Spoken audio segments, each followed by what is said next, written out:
పొట్టి శ్రీరాములు నెల్లూరు జిల్లా జొన్నవాడ క్షేత్రంలో స్వయంభుగా వెలసియున్న శ్రీ మల్లికార్జున స్వామి కామాక్షితాయి దేవస్థానం నందు శ్రీవార్ల వార్షిక బ్రహ్మోత్సవ ఆహ్వానము మే నెల 17వ తేదీ నుండి 27వ తేదీ వరకు జరుగును. మే నెల 23వ తేదీ రాత్రి 11 గంటలకు రావణ సేవ, 24వ తేదీ రాత్రి 8 గంటలకు వెండి నంది సేవ, 25వ తేదీ ఉదయం 8 గంటల 30 నిమిషాలకు రథోత్సవము, 26వ తేదీ ఉదయం 10 గంటలకు కళ్యాణోత్సవము. కళ్యాణోత్సవం సందర్భంగా కోవూరు శాసనసభ్యురాలు గౌరవనీయులైన శ్రీమతి వేమిరెడ్డి ప్రశాంతిరెడ్డి గారు శ్రీవార్లకు పట్టు వస్త్రాలు సమర్పించెదరు.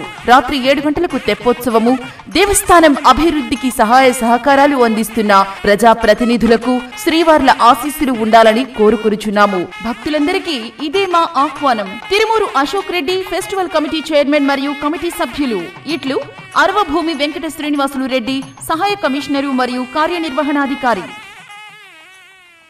కలువాయి మండలం కుల్లూరు సమీపంలోని జాతీయ రహదారిపై రోడ్డు ప్రమాదం చోటు చేసుకుంది. కుల్లూరు నుండి కమ్మవారిపల్లికి వెళుతున్న ద్విచక్ర వాహనాన్ని రాపూరు వైపు నుండి ఉప్పలపాడు వైపు వెళుతున్న కారు ఢీకొట్టింది. ఈ ప్రమాదంలో 4గురికి తీవ్ర గాయాలయ్యాయి. గాయాలైన వారిని 108 అంబులెన్స్ లో నెల్లూరు హాస్పిటల్ కు తరలించారు. గాయపడ్డవారు నెల్లూరు జిల్లా అనంతసాగరం మండలం కమ్మవారిపల్లి గ్రామానికి చెందిన మద్దల మల్లికార్జున, పోలిరెడ్డి ప్రభాకర్, మద్దెల మయాంకర్ రెడ్డి, కొమ్మి సుధాకర్ గా గుర్తించారు. సమాచారం అందుకున్న కలువాయి పోలీసులు ఘటనా స్థలానికి చేరుకుని విచారణ చేపట్టారు.